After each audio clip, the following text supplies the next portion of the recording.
Suamiku pewaris utama. Bab 4.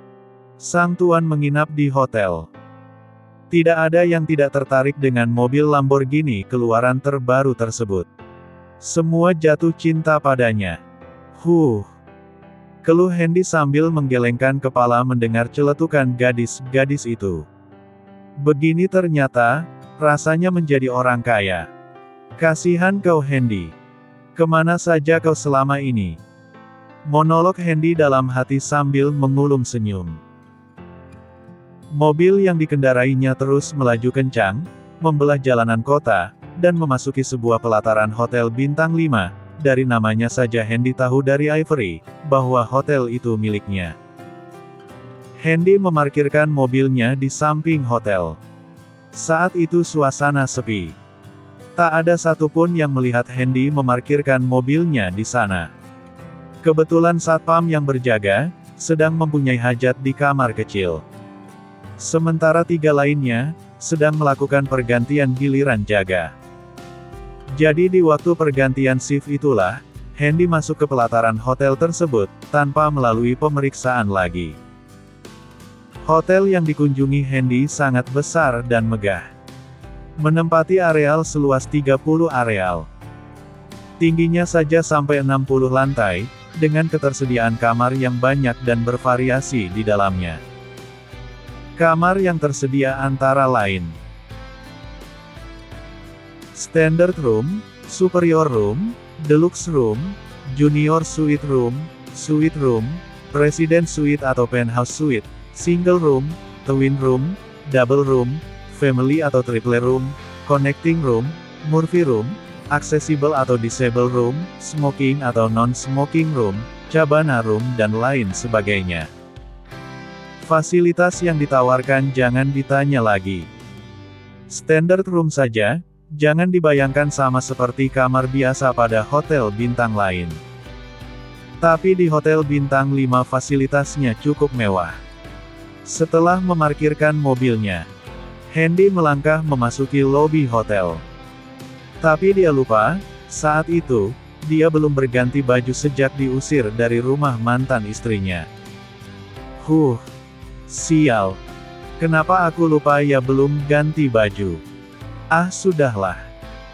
Nanti di kamar aku akan mandi dan berganti baju, atau memesan layanan pembelian baju baru. Penampilan Hendy yang acak-acakan itu, tentu saja membuat beberapa gadis resepsionis menjadi terkejut dan tidak percaya, kenapa bisa ada pengemis atau gembel yang masuk ke hotel itu, di mana para penjaga, pikir mereka. Tapi sebagai seorang resepsionis yang sudah profesional, mereka tetap melayani Hendy dengan baik. Selamat sore Tuan. Apa yang bisa kami bantu? Sapa salah seorang resepsionis sesopan mungkin. Aku membutuhkan kamar terbaik di hotel ini. Apakah ada? Tanya Hendy merasa tidak bersalah. Maaf Tuan. Apakah Tuan sudah reservasi sebelumnya? Belum sih. Aku masuk begitu saja, dan langsung memesan kamar. Jawab Hendy enteng. Kalau Tuan belum memesan kamar, kami tidak bisa melayani Tuan hari ini, kecuali kamar standar Tuan. Jawab resepsionis itu mulai tidak senang. Apakah ini peraturan hotel, atau sengaja dibuat-buat oleh kalian? Tanya Hendy sedikit kesal. Dia mulai berpikir, dimanapun dia berada, selalu dianggap gembel. Apakah orang menilai buku dari sampulnya saja? Malang sekali nasibmu Hendy. Salahmu juga Hendy. Kenapa juga terus berpakaian lusuh seperti itu? Mana koyak lagi? Kau kan kaya, uang banyak. Kenapa juga tidak kepikiran untuk membeli baju baru? Monolog Hendy bertubi-tubi dalam hatinya. Pelayan yang melihat Hendy mulai marah, balas bersikap arogan. Padahal itu sangat dilarang di sebuah hotel ternama, bahkan di hotel kelas melati sekalipun. Resepsionis yang melayani Hendy adalah orang baru, dan sedang magang di sana, pantas kalau dia bersikap sedikit kurang baik pada tamu hotel yang datang. Kalau Tuan tidak mampu untuk menyewa kamar hotel di sini, Lebih baik Tuan pergi saja dari sini, daripada mengotori pemandangan tamu yang lain. Cetusnya keras. Apa kau bilang? Aku tidak mampu menyewa kamar di hotel ini. Ya dari penampilanmu saja, kau terlihat seperti seorang pengemis gembel, yang sok-sokan mau menyewa kamar hotel bintang 5 ini. Ngaca dong. Jawab resepsionis itu ketus. Dengar ya. Aku datang ke sini dengan niat untuk menyewa kamar, tapi kau malah bersikap arogan di sini. Apa kau tidak takut dipecat oleh atasanmu? Tanya Hendy sudah tidak peduli lagi dengan kesopanan. Hendy paling tidak suka kalau dibentak-bentak oleh seorang perempuan, apalagi oleh seorang laki-laki. Baginya sudah cukup dihina selama setahun oleh Jadira, mantan istrinya juga keluarganya dulu. Pada dasarnya, Hendy adalah orang yang sudah kenyang makan asam garam kehidupan keras di jalanan, sebelum ditemukan tidak berdaya oleh Tuan Wolf yang menyelamatkannya. Hari ini, dia mendapatkan lagi hinaan itu, dari seorang perempuan karyawan hotel miliknya pula. Tak bisa dibiarkan. Batinnya. Katakan apa yang harus aku lakukan agar bisa menginap di hotel ini. Tanya Hendy tak mau tahu. Sudah aku katakan. Kata resepsionis itu tanpa segan-segan lagi pada Hendy, tidak menggunakan kata saya dan Tuan lagi padanya. Kami tidak bisa memenuhi permintaan untuk mendapatkan kamar tanpa pemesanan terlebih dahulu. Dengar itu. Sekarang pergi. Mendapat perlakuan keras dari yang notabene-nya karyawannya sendiri dan merasa diusir, membuat Hendy tersulut emosi, tapi tak ada yang bisa dibuatnya saat itu karena kakeknya belum menurunkan kekuasaan resmi padanya. Tunggu waktunya. Hendy membatin lagi. Ada apa ini? Kenapa ribut-ribut di lobi hotel? Tanya seorang perempuan muda yang seumuran dengan Hendy. Manajer Shirley. Ini ada pengemis yang mau menginap di hotel ini. Dia malah ingin memesan kamar terbaik di hotel ini. Untuk sejenak, wanita yang dipanggil dengan Shirley, mengamati penampilan Hendy yang terlihat acak-acakan. Pantas saja karyawannya menganggap dia pengemis, bukan salahnya juga, pikir Shirley. Apakah benar begitu, kamu mau memesan kamar terbaik di hotel ini? Apakah kamu bisa? Tanya Shirley meragukan kemampuan Hendy. Nona Shirley. Kata Hendy setelah memandang nametak di bajunya. Aku memang mau menginap di hotel ini, dan aku memesan kamar terbaik, apakah itu salah? Kamu memang tidak salah. Tapi untuk kamu ketahui, kamar terbaik di hotel ini, harganya sangat tinggi. Hanya orang-orang kaya yang mampu menempatinya. Katakan kamar apa yang hotel ini punya. Tak ada yang tak mampu kubayar, ucap Hendy kesal karena terus diremehkan. Ha, ha, ha. Gembel sepertimu berlagak sombong. Menanyakan harga kamar terbaik di sini, mimpi. Tawa resepsionis itu lepas. Manajer Po yang mendengar karyawannya menyela pembicaraan mereka marah, dan memberi kode untuk diam.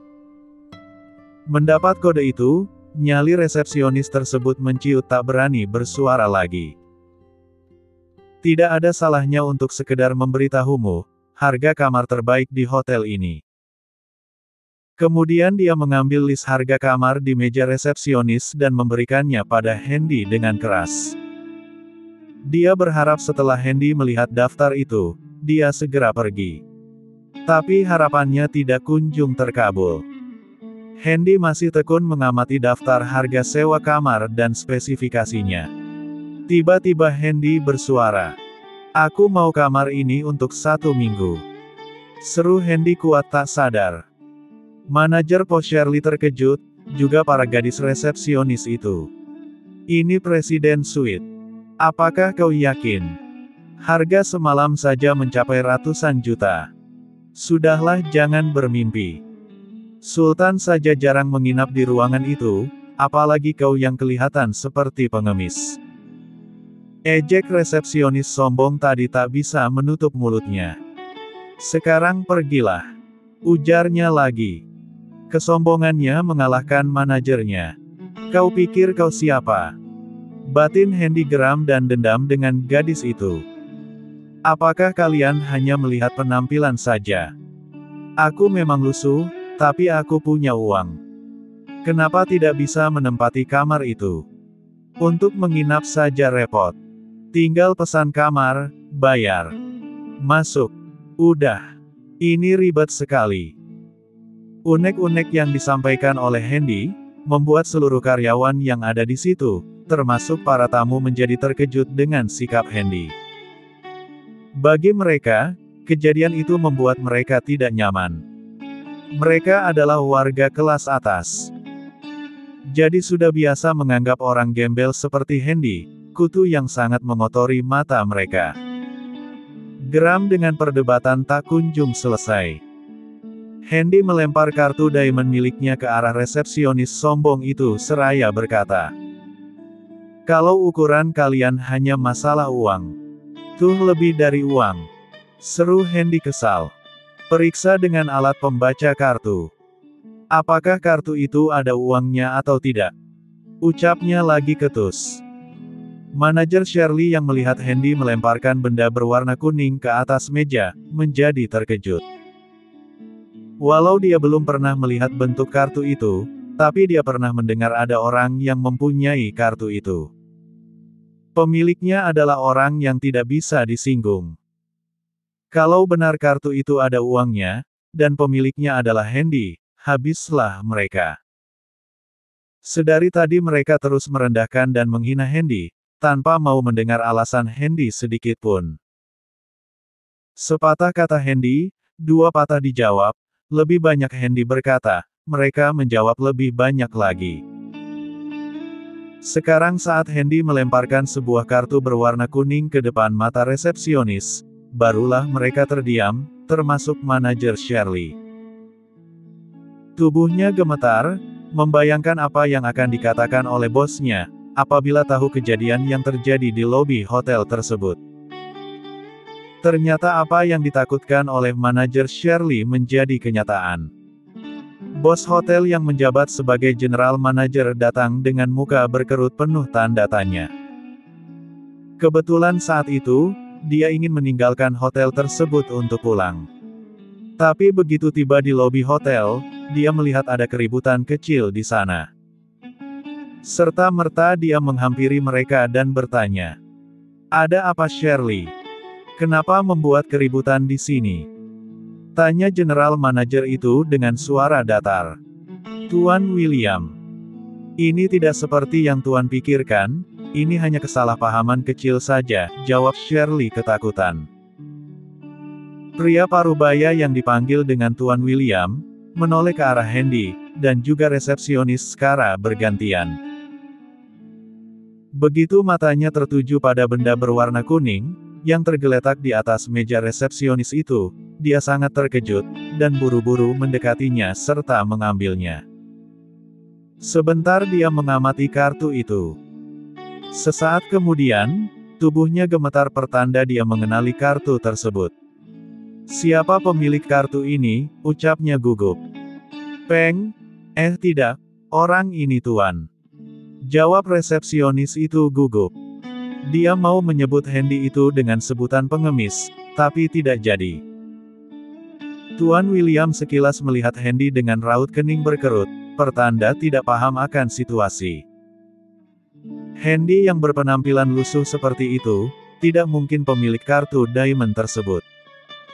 Tapi hati kecilnya berkata untuk mempercayainya. "Apakah benar kartu ini milikmu?" tanya William penasaran. "Anda buktikan sendiri kebenarannya. Setelah itu baru boleh menghakimiku," jawab Hendy datar. Mendengar jawaban yang sekenanya itu, kening William semakin berkerut, dia memandang Shirley dengan rasa penasaran. "Benar Tuan. Kartu itu diberikan olehnya tadi, untuk melakukan pembayaran kamar yang mau dipesannya." "Memangnya kamar apa yang ingin dipesannya?" tanya William penasaran. "Presiden suite yang berada di lantai paling atas Tuan." "Apa? Teriak William tidak percaya. Shirley, segera periksa kartu itu. Jangan tunggu lagi. Baik Tuan. Jawab Shirley gugup. Shirley segera menggesekkan kartu diamond tersebut, setelah memasukkan nominal harga sewa Presiden Suite semalam kali 7 hari. Tak lama kemudian, terdengar bunyi, ting, pertanda transaksi berhasil. Seluruh orang yang berada di situ terkejut, tidak percaya, bahwa orang yang dihinanya dari tadi, benar-benar mampu membayar uang sewa kamar sebanyak itu. Di mesin pembaca kartu, tertera angka 1,75 miliar rupiah, untuk pembayaran 7 hari menginap di hotel itu. Tuan William, manajer Shirley gadis resepsionis, juga tamu-tamu lain, terkejut begitu mendengar, bahwa Hendy berhasil melakukan pembayaran untuk kamar yang paling mewah juga mahal di hotel itu. Mereka saja tidak mampu menempati kamar itu. Jangankan untuk 7 hari. Sehari saja masih mikir-mikir. Mereka hanya mampu menyewa di tingkat deluxe atau yang lebih tinggi darinya. Tentu latar belakang Hendy tidak sesederhana penampilannya. Tuan. Maafkan kelalaian kami, yang tidak melayanimu dengan baik. Ucap William gemetar. Dia gemetar karena dia tahu, jika seseorang telah memiliki kartu diamond juga kartu hitam, berarti orang itu wajib diutamakan. Tapi apa yang terjadi di hotel yang dipimpinnya? Pemilik kartu yang sangat tinggi itu, malah diperlakukan dengan tidak baik, dianggap gembel, pengemis dan sebagainya. Siapa yang melayani tuan yang mulia ini tadi? Semua resepsionis yang ada di situ, serentak memandang kepada kawannya yang berada paling ujung. Mendapat pandangan yang menyudutkannya. Gadis tersebut menjadi ketakutan. Kamu. Apakah kamu yang telah melayani tuan ini dengan tidak sopan? Benar tuan. Hanya itu yang bisa dijawabnya, selanjutnya dia diam, lalu menunduk ketakutan. Kemasi barang-barangmu. Hari ini juga kau dipecat. Dan hak magangmu dicabut. Pergi. Suara William tegas tanpa memberi kesempatan kepada gadis itu untuk menjawab. Dan untuk yang lain, ini jadi pembelajaran bagi kalian, juga kau Shirley. Jabatanmu diturunkan. Kau sekarang menjadi staf biasa di hotel ini. Suara William penuh emosi. Kemudian William menghampiri Hendy dengan sikap hormat, dan membungkukkan badannya ke arah Hendy lalu berkata, "Saya atas nama pribadi dan karyawan, meminta maaf atas pelayanan yang kurang menyenangkan pada Tuan. Untuk menebus kesalahan itu, saya pribadi yang akan mengantarkan Tuan ke kamar yang sudah Tuan bayar itu," ucap William merendah di hadapan Hendy. Dia berbuat begitu karena, sangat jarang menemui tamu, yang mampu membayar lunas sewa kamar termahal di hotelnya selama seminggu, bahkan tidak pernah ada selama dia berkarir di sana. Sepanjang karirnya bekerja di hotel tersebut, hanya beberapa delegasi pemimpin dunia, yang sering memakai hotelnya, yang mampu melakukan hal yang sama. Tapi mereka paling lama cuma 3 hari, itu pun telah mendapat potongan harga. Tapi hari ini, orang yang dianggap biasa, mampu membayar kamar termahal selama seminggu, apa tidak luar biasa namanya. Menyadari hal itu, Tuan William mencoba mendekati Hendy dengan alasan meminta maaf, padahal dia punya tujuan tersembunyi untuk kepentingannya sendiri. Dia ingin tahu siapa sebenarnya Hendy itu, dari mana orang biasa sepertinya bisa memiliki kartu diamond tersebut. Seandainya dia tahu akan jati diri Hendy, tentu dia tidak akan berani bersikap seperti itu pada Hendy. Di mana-mana penuh dengan orang serakah. Sudah kaya ingin bertambah kaya. Sudah berkuasa, ingin semakin berkuasa dan ingin selamanya pula. Hal itu berlaku bagi Tuan William. Padahal selama ini, dia leluasa memimpin hotel yang bukan miliknya. Dia hanya dipercaya untuk memimpinnya sementara. Setelah pemilik sebenarnya datang, dia harus mundur dan jadi asistennya. Itu yang harus terjadi. Hari ini atau hari lain. Dia harus menelan pil pahit, karena pemilik sejati hotel itu telah datang. Beberapa saat kemudian, Handy sudah sampai di kamar mewah yang dipesannya. Tuan William sendiri yang membukakan pintu untuknya, serta melayani Handy. Sikapnya sangat patuh dan nurut pada Handy, entah apa maksudnya. Setelah barang-barang Handy yang tidak seberapa itu ditempatkan di dalam lemari mewah, Tuan William membuka lemari pendingin, dan mengambil air kemasan yang harganya cukup mahal, lalu disajikan untuk tamu terhormatnya. Handy yang mendapat perlakuan istimewa itu menjadi risih. Sambil mengerutkan keningnya, memandang seorang general manajer hotel sampai merendahkan diri untuk melayaninya. Tuan muda, maaf sebelumnya, dan kalau tidak sopan. Apakah saya boleh tahu latar belakang Tuan? Tanya William ragu-ragu. Tentang kartu diamond itu kan?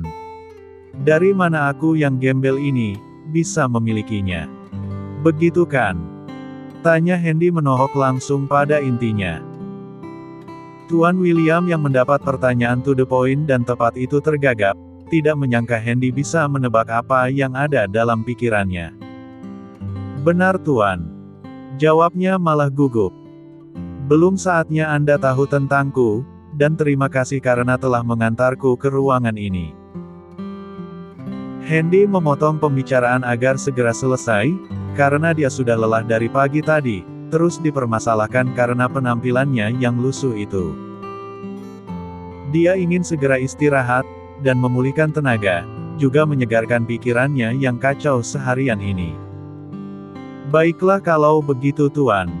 Saya permisi. William sadar diri, tak mau lama-lama mengganggu tamu pentingnya. Dia ingin segera istirahat, dan memulihkan tenaga, juga menyegarkan pikirannya yang kacau seharian ini. Baiklah kalau begitu Tuan. Saya permisi. William sadar diri, tak mau lama-lama mengganggu tamu pentingnya. Masih ada hari lain. Batin Tuan William memberontak, kemudian buru-buru keluar dari ruangan tempat Handy menginap. Dia saja selama bekerja di hotel itu, belum pernah sekalipun tidur di ruangan yang istimewa tersebut, karena pantangan bagi karyawan hotel, untuk masuk ke dalamnya. Handy membaringkan tubuhnya di ranjang yang super mewah itu, sambil mengedarkan pandangannya ke sekeliling ruangan. Luar biasa. Kemudian dia bangun dari tempat tidurnya, berjalan dan memeriksa keseluruhan isi kamar yang disewanya. Di ruang Presiden Suite yang disewanya itu, pandangan mata Handy terpana. Sesuatu hal yang belum pernah ditemuinya, sekarang terpampang jelas di depan mata. Banyak sekali fasilitas mewah yang tersedia. Jumlah kamarnya saja ada 3, lengkap dengan kamar mandinya. Di tiap tempat tidur beralaskan spray mewah Fred dan bantal, juga ada salon di dekatnya. Ada 2 buah ruang tamu, termasuk 1 ruang tamu yang dilengkapi dengan baby piano. Ada meja makan besar di ruang makan. Terdapat pula lemari pendingin, yang berisi minuman non-alkohol dan kudapan gratis yang lumayan banyak. 1 dapur kecil dengan pantry bar kering. Lemari es untuk menyimpan makanan beku dan microwave. Ada juga mesin Nespresso dan pilihan teh Yellow Gold Tea Boots dan teh Wuyi. 3 kamar mandi microfiber mewah dari Hermes, dengan 3 pancuran berdinding kaca dan jacuzzi. Jubah mandi microfiber dan teri serta pengering rambut. Ada juga ruang media, yang dilengkapi dengan TV layar lebar, untuk karaoke. Ruang gym, dengan peralatan kebugaran, ruang pijat, fasilitas steam dan sauna. Meja kerja eksekutif. Printer serbaguna. iPod atau phone docking station dengan alarm dan radio. Brankas dalam suite, layanan laundry gratis, tak lupa pula setrika dan mejanya. Tersedia juga kolam renang pribadi. Jendela anti peluru, 3 buah balkon yang sangat artistik, yang dilengkapi dengan perabotan serba mahal. Dan masih banyak lagi fasilitas mewah yang tersedia. Pantaslah harganya sangat mahal sekali. Guman Hendy lirih. Inikah hotelku? Hendy, Hendy. Ada untungnya juga kau diusir oleh mantan keluarga istrimu. Kalau tidak, kau masihlah tetap Hendy, sang menantu sampah, yang selalu dianggap tidak berguna. Monolognya dalam hati. Setelah puas melihat-lihat isi dalam suitnya, Hendy memutuskan untuk mandi, karena jam pada saat itu sudah menunjukkan angka 6.30. Perutnya pun sudah mulai minta diisi. Setelah mandi, dia membuka lemari pendingin, dan mengambil kudapan, serta air minum untuk sekedar mengganjal perutnya. Tepat jam 7 malam. Hendy menghubungi layanan kamar khusus, meminta untuk diantarkan makanan ke kamarnya. Saat ini, dia malas untuk turun makan di restoran hotel. Tidak membutuhkan waktu lama, pesanan yang diminta oleh Hendy datang, dibawa oleh 7 orang pelayan restoran yang cantik-cantik. Begitu para pelayan meninggalkan ruangan itu, Hendy tertegun sendiri. Di hadapannya tersaji berbagai macam hidangan yang sangat banyak. Bagaimana cara menghabiskannya ya? Guman Hendy sambil menggelengkan kepalanya pertanda pusing. Ah, makan sajalah. Nikmati selagi bisa. Kalau tak habis ya untuk nanti saja, pikirnya. Menu yang diantar ke kamarnya kelewat banyak, terdiri dari berbagai macam hidangan, seperti Wagyu beef burger, sandwich, lobster big dari Australia, beef tenderloin salad, tahu, bayam, natto, sup miso, buffalo mozzarella, ikan kakap putih. Tak lupa pula makanan tradisional khas lokal seperti tuna gohu, telur ikan, daun kemangi dan remahan kacang dan pecel kembang, beef lamban dan chicken satay, kepiting gandum, cumi-cumi, pasta jamur, sup ayam, dan tak lupa pula makanan pokok nasi. Tak mau berpikir terlalu lama, Hendy bergegas memakannya dengan lahap, maklum baru pertama menemukan makanan hotel bintang 5, dengan restoran kelas atas pula. Setelah selesai makan, Hendy ingin melihat handphone jadulnya. Tepat pada saat itu, handphonenya bergetar, karena ada panggilan masuk. Dilihatnya sebentar layar HP, ternyata yang menelepon adalah Ivory Sanders. Ada apa kamu neleponku? Apakah baru ingat, ada orang yang dibully dari sejak di bank, hingga di hotel ini? Celetuk Hendy tanpa basa-basi lagi. Ivory yang mendengar kata-kata itu mengerutkan keningnya di seberang, lalu berkata, apakah Tuan Muda mendapatkan pelayanan yang kurang bagus di bank itu? Bukan kurang bagus, tapi sangat buruk. Aku dicaci maki, diserang, bahkan dituduh pencuri oleh karyawan bank itu. Sialan. Ucapnya jangan kesal. Aku sudah menghubungi presidir bank itu. Apakah dia tidak menemuimu? Dia terlambat datang, tapi masalah sudah teratasi. Ada 5 orang yang menjadi korban di insiden itu. Dipecat. Mereka pantas mendapatkannya, jawab Ivory senang. Kenapa baru menghubungiku? Hendy kecewa pada Ivory. Maaf, kalau tadi aku tergesa-gesa pulang ke kota J. Tuan Besar menghubungiku. Ada hal penting yang harus segera diselesaikan di sana. Jawab Ivory membela diri. Besok pagi aku akan menjemput Tuan, untuk bertemu dengan Tuan Besar. Ada hal mendesak yang harus diselesaikan dengan Tuan Muda segera. Baiklah. Aku juga ingin bertemu dengan kakek, untuk memastikan, seperti apa orang yang sangat ditakuti itu. Apakah bisa makan orang? Ledek Hendy. Hus Tuan ngacolah. Hahaha. Gelak Ivory melalui telepon. Kamu mau menjemputku? Apakah kamu tahu aku tidur di mana? Tanya Hendy heran. Ya tidaklah. Lokasi Tuan belum bisa dilacak, karena handphone yang Tuan pakai belum tersedia GPS. Jawab Ivory tenang. Besok Tuan harus membeli handphone baru, di gerai yang banyak tersedia di kota B. Ujar Ivory terkesan sedikit memaksa. Baiklah. Besok jemput aku di Sauteasat Sky Hotel. Apa? Tuan menginap di hotel itu. Hotel tersebut milik Tuan dan atas nama Tuan. Apakah ada yang mengenali wajah Tuan muda sebagai pemilik hotel? Belum. Mereka tidak tahu siapa aku, kecuali general manager, tapi dia baru menebak-nebak saja, karena aku reservasi menggunakan kartu diamond yang kau berikan itu, jawab Hendy santai. Oh pantaslah. Di negara ini hanya ada 3 orang yang memegang kartu diamond tersebut. Kalau Tuan menggunakannya untuk reservasi kamar hotel, ya wajar mereka curiga. Besok setelah Tuan bertemu dengan kakek, saat itulah Tuan akan mendapat pengalihan kekuasaan dan kepemilikan semua aset properti dan perusahaan, juga yang lain. Ujar Ivory menjelaskan. Baiklah. Hubungi aku kalau kau sudah sampai di hotel tempatku menginap. Tut, tut. Terdengar suara telepon terputus, karena Hendy memutuskannya sepihak, tanpa menunggu Ivory menjawab perkataan terakhir barusan. Di seberang, Ivory yang mendapat perlakuan seperti itu menggerutu kesal. Dasar Tuan muda tidak peka.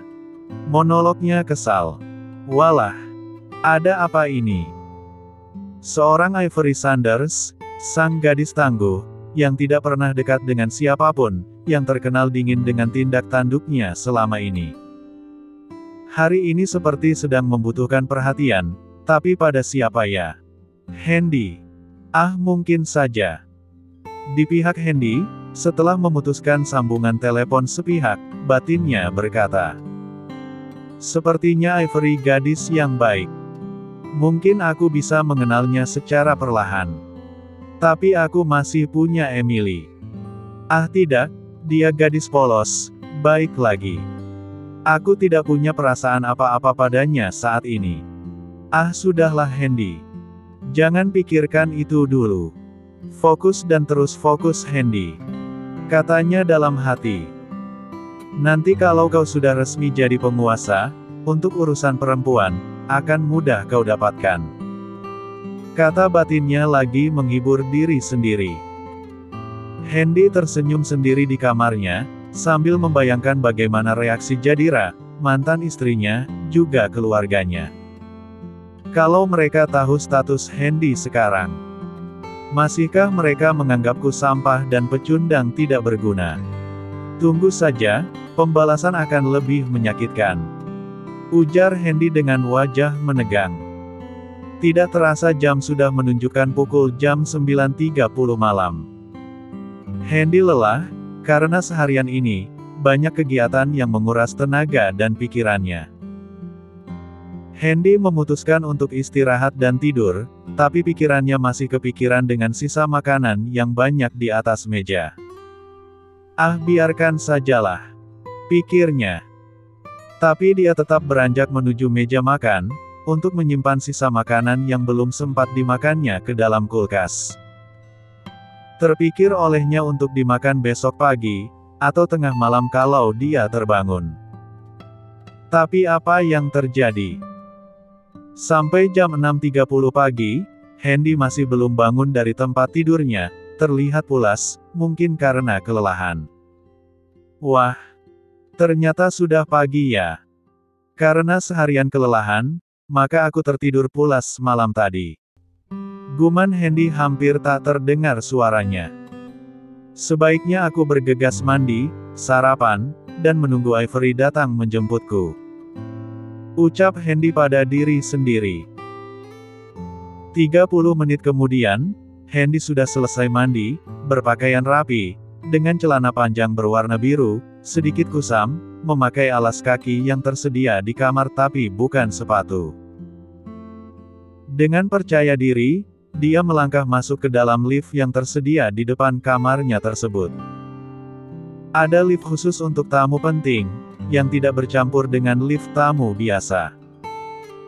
Begitu masuk, jari Hendy segera memencet nomor lantai dasar. Selang beberapa saat kemudian, Hendy sudah berada di tempat tujuannya. Sampai di lantai dasar, Hendy berusaha mencari letak restoran yang ingin ditujunya. Matanya terus mencari kemana-mana. Kenapa tidak bertanya pada karyawan hotel saja? Batinnya menyesali kebodohan diri sendiri.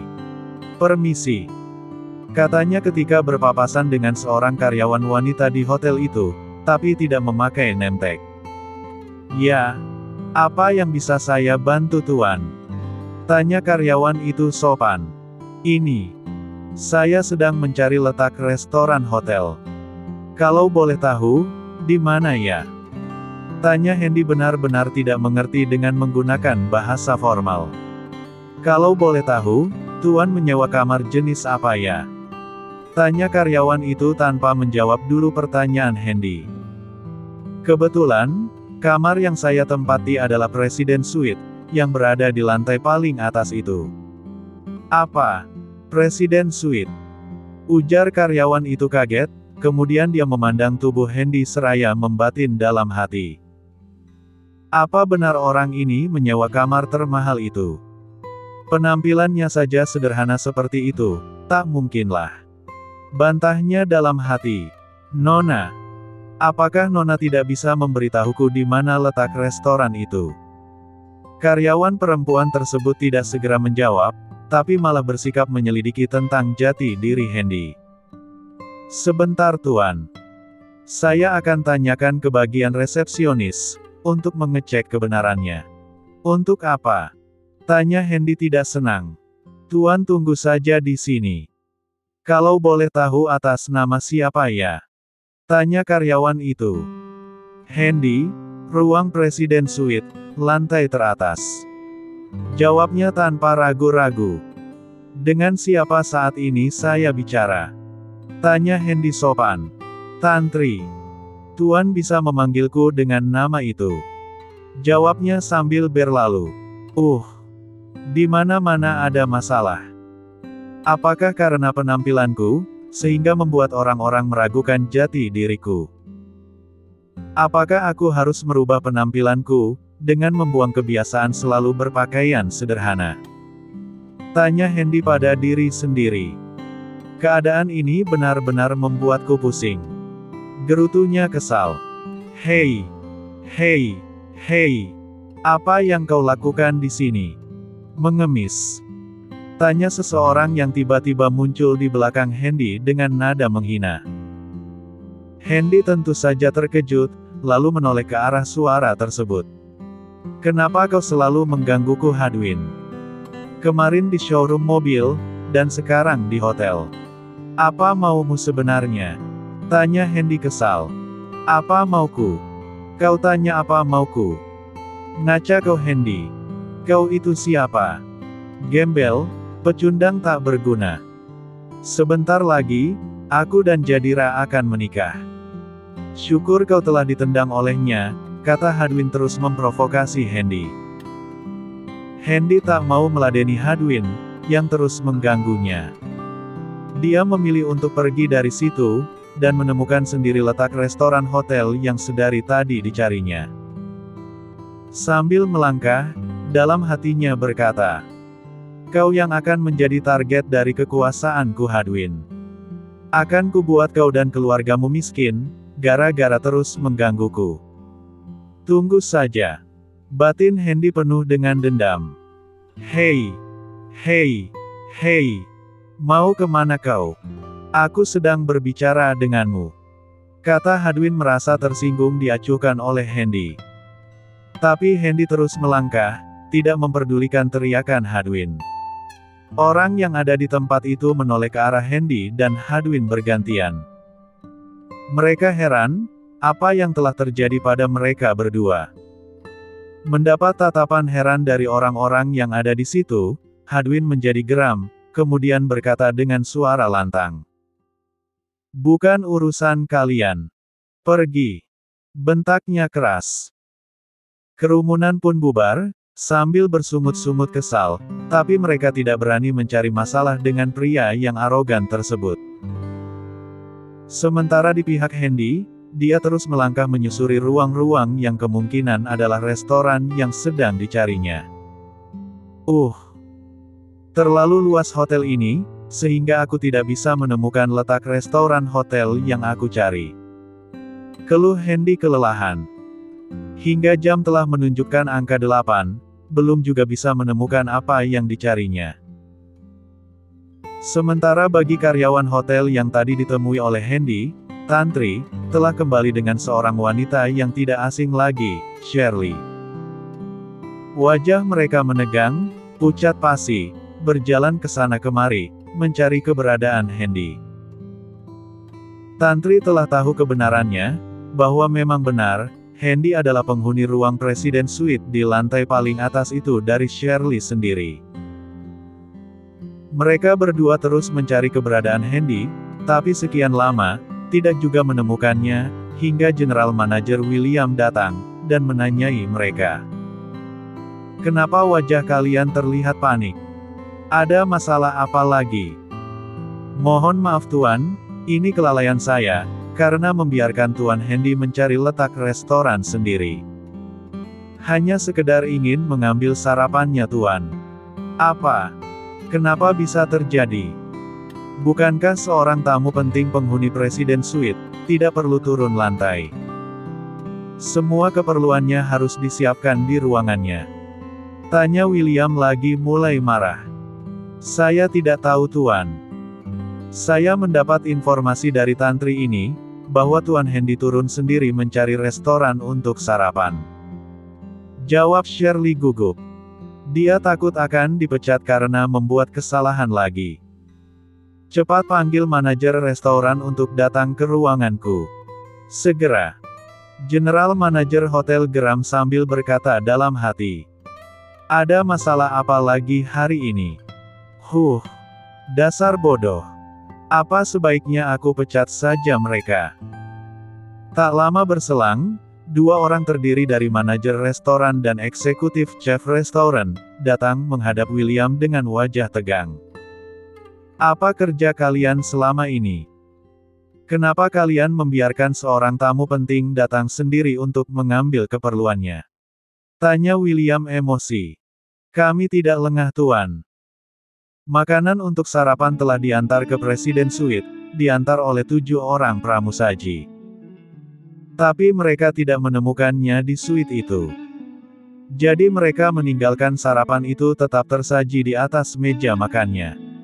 Kata kepala restoran mencoba membela diri. Cepat cari dan temukan keberadaannya. Kalau tidak ketemu, kalian berdua aku pecat. Teriaknya emosi. Mendapat teriakan dan ancaman seperti itu, mereka berdua ketakutan, dan buru-buru permisi untuk mencari Hendy. Merepotkan saja. Batin mereka kebetulan serempak. Sayangnya mereka belum pernah bertemu dengan Hendy, jadi mereka berdua tidak tahu, bagaimana wajah Tuan yang sedang mereka cari. Di tengah kepanikan mereka, secara tidak sengaja, mereka menyenggol seseorang hingga termundur sedikit ke belakang, karena terburu-buru. Apa kau tidak punya mata, hingga berjalan tidak melihat keberadaan kami, Manajer restoran bertanya keras bercampur kesal. Bukankah kalian sendiri yang menabrakku? Aku sedari tadi diam saja di sini, tidak bergerak. Tapi kalian yang lari-lari tanpa melihat ada orang yang sedang berdiri di sini. Banyak bacot kau. Hardiknya sambil mendorong tubuh Hendy keras, untuk menyingkir tanpa mau mengakui kesalahannya. Tepat pada saat itu, Shirley juga Tantri datang tergopoh-gopoh dengan wajah pucat. Tapi betapa terkejutnya mereka, begitu melihat orang yang sedang mereka cari, tengah diintimidasi oleh kepala eksekutif juga manajer restoran. Hentikan. Apa yang kalian lakukan padanya? Kau bukan siapa-siapa lagi Shirley. Kau tidak layak untuk berbicara denganku. Ujar mereka meremehkan. Baik. Setelah kalian tahu siapa tuan ini, apakah kalian masih berani bersikap sombong di depannya? Memangnya siapa makhluk ini? Jawabnya sambil bertanya meremehkan Hendy. Tuan Hendy, penghuni Presiden Suite selama seminggu, dengan harga sewa kontan 1,75 miliar. Jawab Shirley gemetar menahan marah. Bam! Langit seperti runtuh di atas kepala mereka. Tubuh mereka berdua limbung dan terjatuh, berlutut di kaki Hendy, memohon maaf padanya. Tuan. Mohon maafkan kami berdua. Kami benar-benar salah, dan tidak tahu tentang diri Tuan. Hendy tidak menanggapi permintaan maaf mereka. Dia malah sibuk sendiri berkata dalam hati. Sepertinya masalah hotel ini, juga orang-orangnya, harus segera dievaluasi kembali. Bersambung.